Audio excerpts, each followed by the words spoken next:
Powerful people come from powerful places. Andrews ఎప్పుడైతే బాంబేని lollipop ఇచ్చినట్టు ఇస్తానన్నాడో, రాకీకి ఆ సముద్రం కూడా ఒక బావిలా కనిపించింది. సముద్రం వేరే చోటు ఉందని వెతుక్కుంటూ వెళ్ళాడు.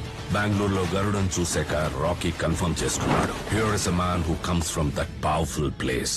అందుకే అవకాశం దొరికినా అతన్ని చంపలేదు, వదిలేశాడు. అంటే మీ హీరో ఓడిపోయాడా? ఇప్పుడేం చేస్తాడు మీ హీరో? గాయపడిన సింహం నుంచి వచ్చే శ్వాస గర్జన కన్నా భయంకరంగా ఉంటుంది. కేజీఎఫ్ ని ఏలడానికి ఒక సైన్యం కావాల్సి వచ్చింది. అందుకే రాకీ గరుడని అందరి ముందు చంపేశాడు. చూసేవాళ్ల గుండెల్లో ధైర్యాన్ని నింపి వాళ్ళని సైన్యంలా చేసుకున్నాడు.